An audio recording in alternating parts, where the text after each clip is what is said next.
Alright, so welcome sa part 2 ng Module 2 ng Earn Money Without Spending Any. Alright, and dito sa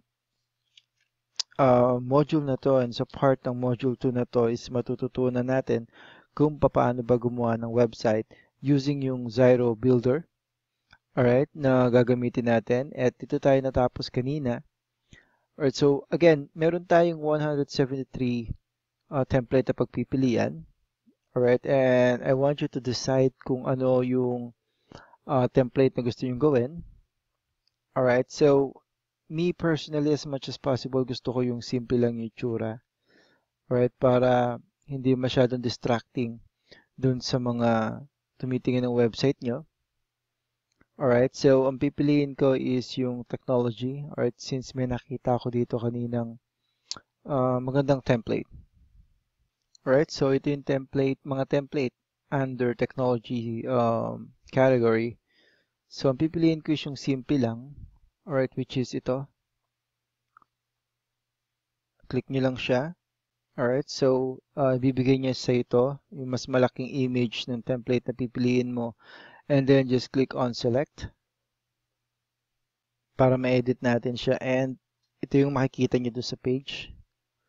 Alright, so liliitan ko lang yung percentage ng zoom ko para makita natin ng mas maganda yung part ng website or ng website builder. So, yung mga to, X nyo na lang yan or exit nyo na lang. Alright, anyway, tuturo ko rin naman siya sa inyo step by step kung para saan yung mga button, kung paano nyo papalitan yung mga nasa website or yung nasa template na kinuha natin.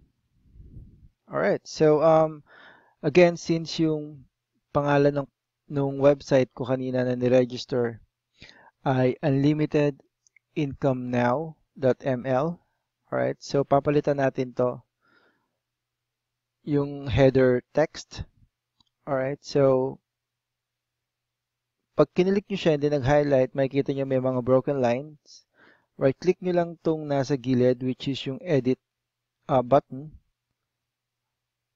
Alright, so pag kinilik nyo siya, pwede nyo na siyang edit. Alright. So tanggalin lang muna natin to dahil nakakaharang siya. Alright, so pwede nyo siyang i-edit. Pakita ko sa inyo kung paano. Alright, and then click on edit text. Right, and then delete nyo lang siya. And then ang title na gagamitin ko is unlimited income.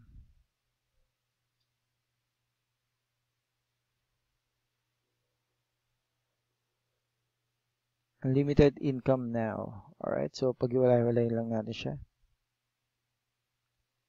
Alright, so yung logo, pwede ko siyang tanggalin or pwedeng hayaan ko na lang muna yung logo na yan dyan since wala pa naman akong sarili kong logo. Alright, so move ko lang siya para mas maayos. Alright, and then yung sa mga pages, alright, ito yung mga importante na dapat meron ka dun sa website mo. Alright, first is yung home, which is itong nakikita mo ngayon. Alright, products, yung product is papalitan natin siya later on, and then yung contact. Alright, sa home, alright, dito sa button na to, or sa drop down na to, click lang natin yung edit menu. Alright, so dito tayo nag-a-add at nagdi-delete ng pages. Alright, so itong products, siguro okay na yun dyan, but mag-a-add ako ng isa pang page. Right, which is about us. About us. Alright, and then content, dapat ito yung nakatik, yung content. And then, yung layout, siguro, anyway, kahit ano naman yung pili mo sa layout, pwede mo naman siyang i-customize. Right, ayan ay about us. And then, imumove lang natin siya. Dahil gusto ko kasunod siya ng home. Alright, so, click and then move lang. And then, just click on apply.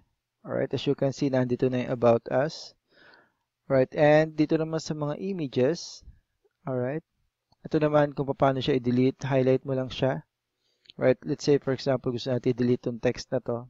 Alright, click mo lang and then just hit on delete sa keyboard mo para ma-delete siya. Alright, and then, kung gusto mo i-delete to, ganun din, delete natin siya, and then, delete natin siya.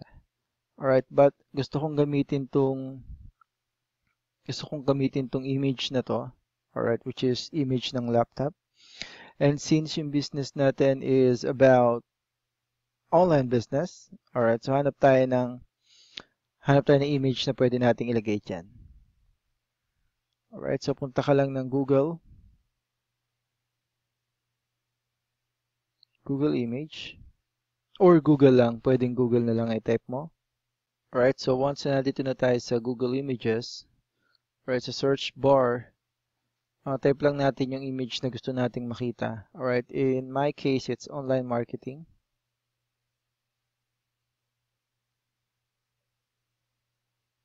And then lalagyan ko siya ng PNG sa dulo. Bakit PNG? Kasi yung PNG, usually wala siyang background.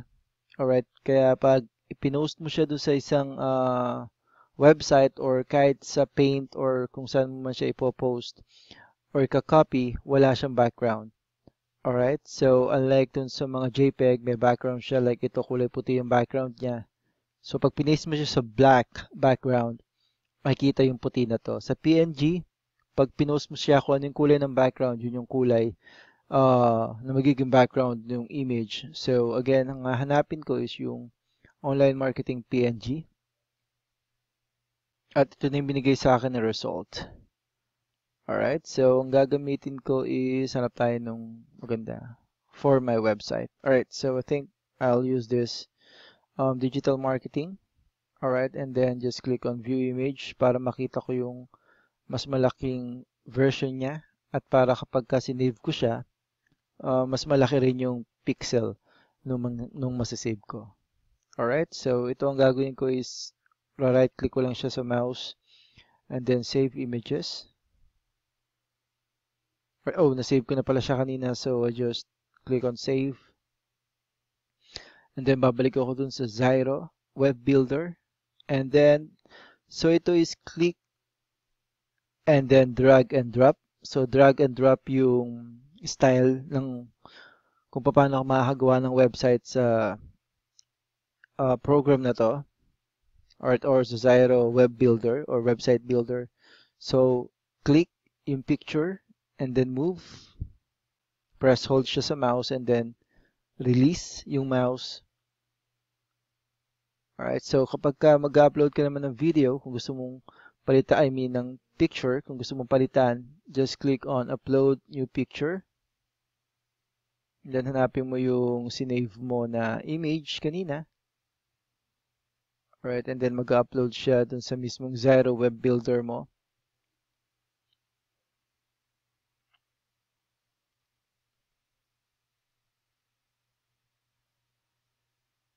And then click on select. So highlighted na siya. Meron siyang kulay blue na background. So highlighted na siya. Alright, just click on select. Alright, so once na-select mo na siya, so ito na yon. Alright, so kailangan mo na lang siyang i-resize. So I highly recommend to use this, yung corner na pang-resize. Alright, para hindi magbago yung pagkaka-crop ng image. Alright, so ito yung move natin. Alright, para equally distributed yung length and width. Alright, as you can see, di ba, yung background niya is clear. Alright, kung ano yung background na ginamit mo doon sa mismong pagpipastan mo nung image na PNG, yun yung background ng PNG. Alright, so mas malinis siyang tignan.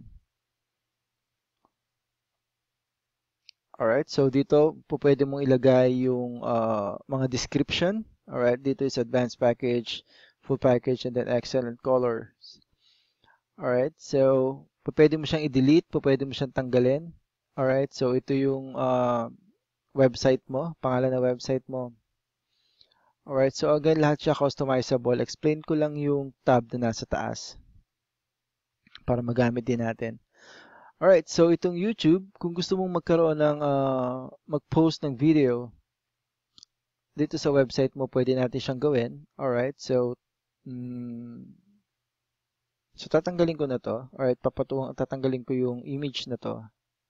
at yung image na to, papatungan ko siya ng video, alright, ng YouTube video. So, ang gagawin ko is, pe-press hold ko lang yung YouTube dito, alright, and then idadrag ko siya dito.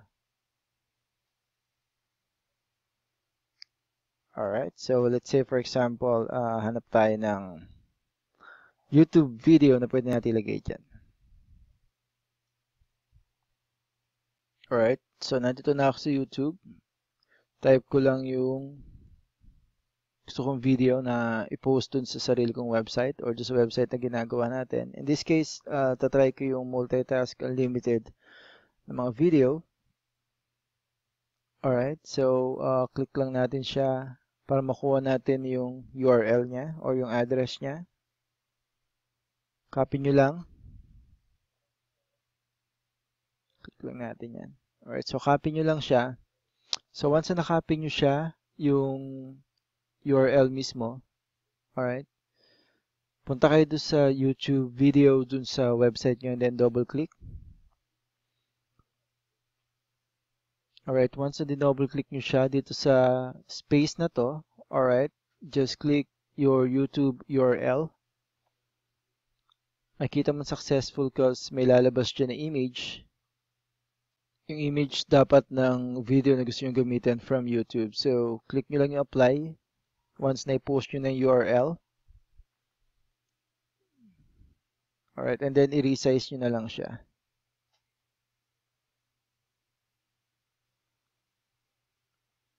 Alright, sa ngayon hindi pa siya lumalabas, but yeah. Trust me, kahit wala kang makitang video dyan, basta tama yung URL na ginamit mo kanina, lalabas siya. And then, siguro delete ko na tong text na yan and then delete ko na rin to. Alright, so lakayan na natin. Alright. So, paano ba natin malalaman kung successful yung mga pinost natin? Alright, so mamaya, i-click natin tong preview. Alright, so, again, para makapunta kayo dito sa mga tab na to, alright, dito sa taas, click on drop down, and then click on the name of the pages na gusto mong i-edit. Alright, or name ng page na gusto mong i-edit. Alright, so, again, just click on preview para makita mo kung ano yung itsura ng website mo. Alright, so ito na yung website na nagawa natin. Alright. Ito yung pinalitan natin na image. Alright. At ito yung video na nilagay natin. So again, kanina block lang siya pero once na visit mo na yung website, makikita mo na dito yung website na inad mo dun sa, yung video na inad mo dun sa website mo. So again, madali lang talaga siyang gawin. Alright. Kailangan lang meron kang mga ideas or designs na gusto mong ilagay sa website mo.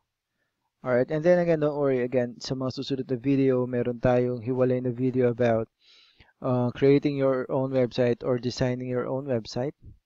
Alright, so in this case, just click on publish para ma-publish natin siya.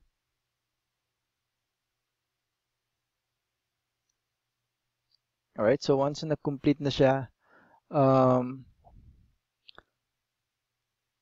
pwede natin siya ulit i-preview. Alright?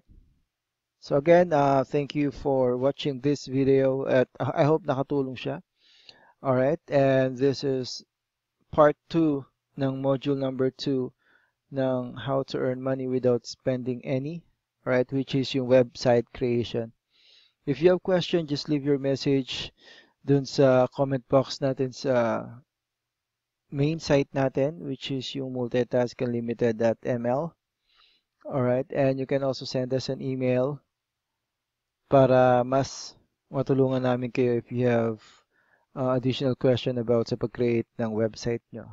Alright, so again, thank you for watching at kita-kita-kits tayo sa module number 3, part 1. Alright, at ituturo ko sa inyo doon kung paano ba mag-promote or yung iba pang way paano i-promote yung digital or physical products na ipopromote mo or affiliated ka. Bye! See ya!